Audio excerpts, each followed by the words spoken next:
Bonjour à tous et à toutes, j'espère que vous allez bien. Aujourd'hui, nous partons loin dans le nord de l'Europe aux frontières de la Pologne, Lituanie, Novgorod. Durant les croisades nordiques ou croisades baltes, appellation que vous pouvez également retrouver.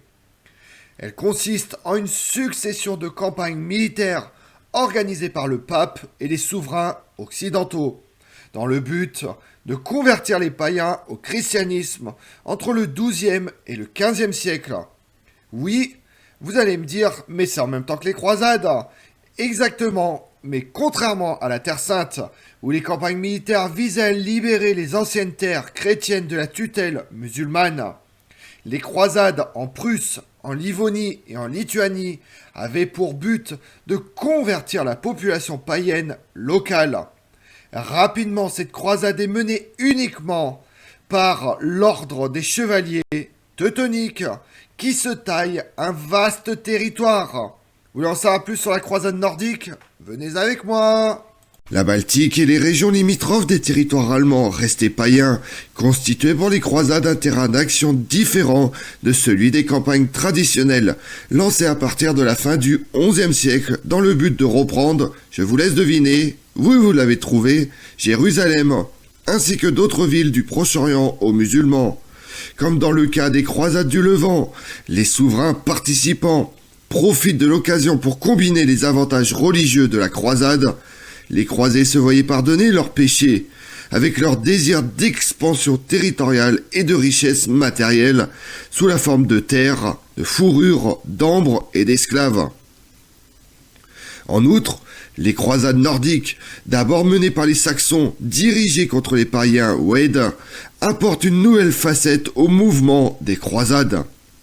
La conversion active des non-chrétiens, par opposition à la libération des territoires détenus par les infidèles. Le Saint-Empire romain germanique possédait une longue tradition d'envoi de missionnaires chrétiens dans les États situés sur sa frontière nord-est, point névralgique de nombreuses guerres contre les États païens de l'Europe de l'Est. Dans ces territoires, les exactions contre les chrétiens et les meurtres des missionnaires, par ailleurs dénoncés par des personnalités telles que l'archevêque de Magdebourg en 1108, ne faisaient qu'aggraver la situation. C'est pourquoi, lorsque le pape Eugène III, 1145-1153, lance la deuxième croisade, 1146-1149 en décembre 1145 pour reprendre le comté d'Édesse, en Haute-Mésopotamie, de nombreux nobles allemands préfèrent s'occuper d'abord des infidèles vivant chez eux plutôt que d'aller combattre dans des terres lointaines ceux du Levant. C'est ainsi qu'en mars 1147, une assemblée réunie à Francfort décide de donner la priorité à la Baltique. Une décision approuvée par l'influent abbé Bernard de Clairvaux. En avril, le pape Eugène III déclare officiellement que cette croisade, à l'instar de celle menée au Moyen-Orient, vaudrait à ses combattants la rémission de leurs péchés. Le pape franchit ensuite une étape supplémentaire en faisant la déclaration d'intolérance suivante. Nous interdisons absolument que pour quelque raison que ce soit, une trêve ne soit conclue avec ces tribus, que ce soit pour de l'argent ou pour un tribut, jusqu'à ce que, avec l'aide de Dieu, elle soit convertie ou anéantie.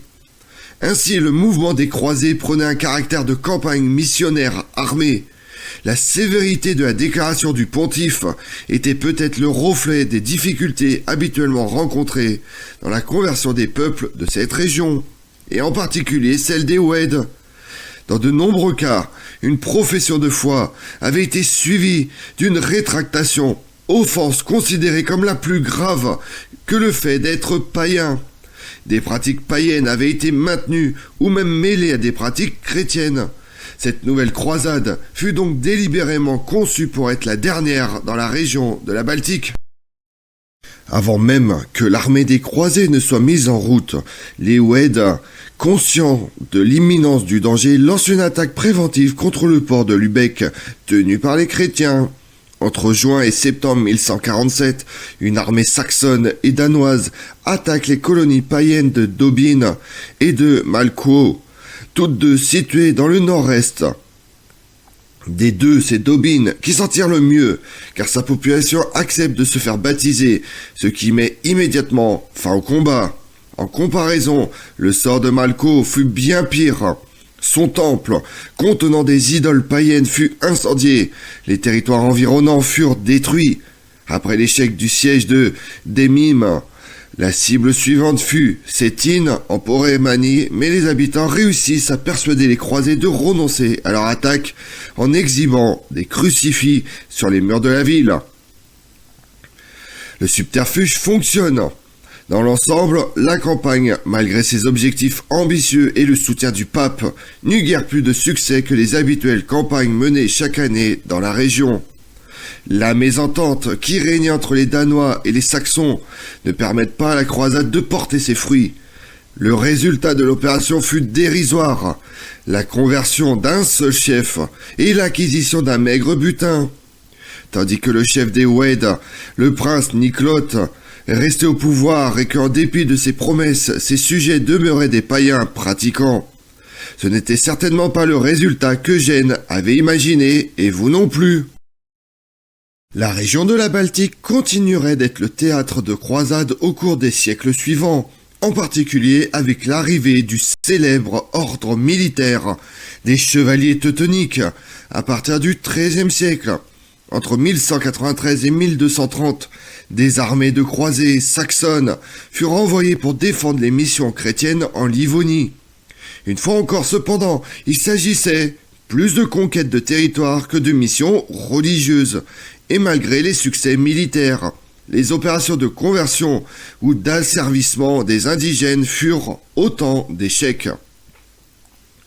Les chevaliers teutoniques poursuivent ce travail en absorbant des ordres militaires locaux tels que les chevaliers porte-glaives en 1237 et mènera une campagne pratiquement ininterrompue en Prusse de 1245 au XVe siècle, attaquant continuellement les Lituaniens voisins et les Livoniens. Plus au nord, vous l'avez compris, avec les chevaliers teutoniques, la croisade balte et la guerre prend une autre dimension. Les chevaliers de l'ordre teutonique constituent une redoutable force de combat, composée de chevaliers et de fantassins professionnels. Rien ne résistait à leur cavalerie lourde, soutenue par un corps discipliné d'arbalétriers, capable de tirer en masse des salves dévastatrices. Les chevaliers étaient également bien plus aptes à la guerre de siège que les peuples qu'ils affrontaient. Ils étaient également d'habiles diplomates, capables de former des alliances pratiques mutuellement bénéfiques contre des ennemis traditionnels. Ils durent faire face à de fréquentes attaques de guérilla et de réguliers soulèvements locaux, dont un important en 1260.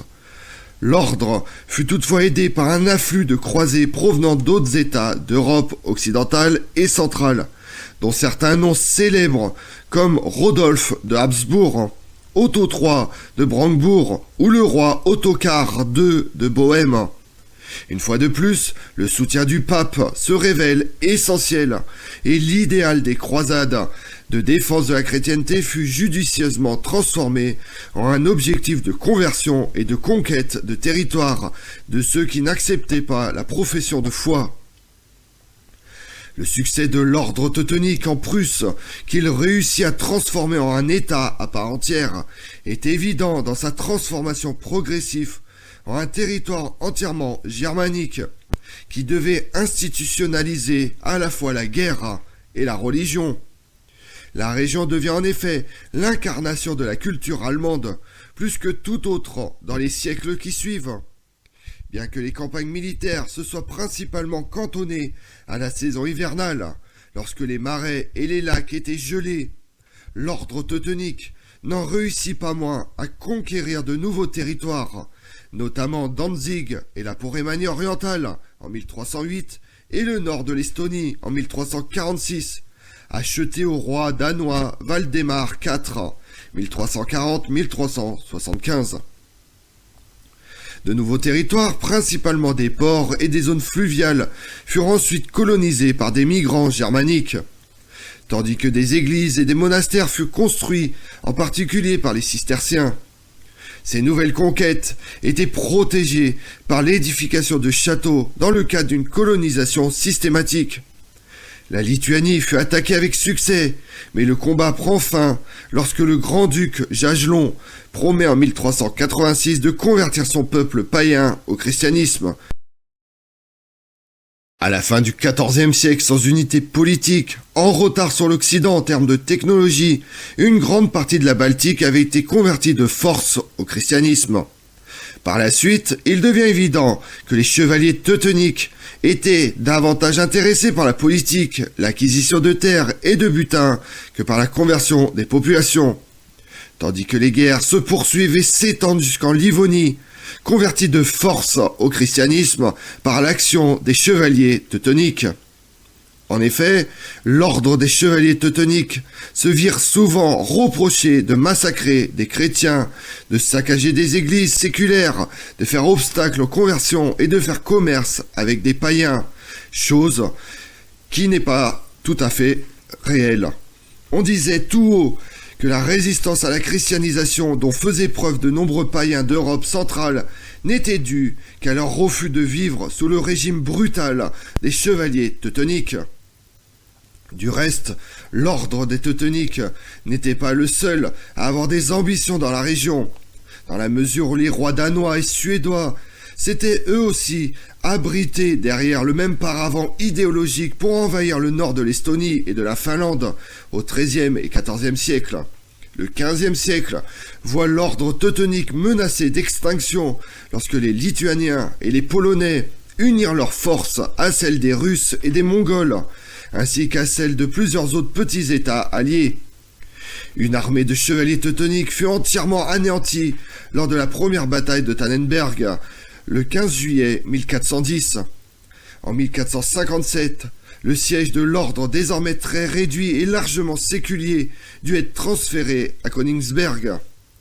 Au XVIe siècle, l'ordre teutonique continuait d'exister dans sa branche livonienne et s'attache surtout à combattre, sans grand succès, les Russes et les Ottomans. La sécularisation complète de l'ordre en 1525, branche prussienne, et en 1562, branche livonienne, marque la fin des croisades dans la Baltique. Comme on l'a vu, l'ordre des chevaliers teutoniques commence à dominer les campagnes de croisades nordiques à partir du milieu du XIIIe siècle, avant de finir par créer son propre état militaire.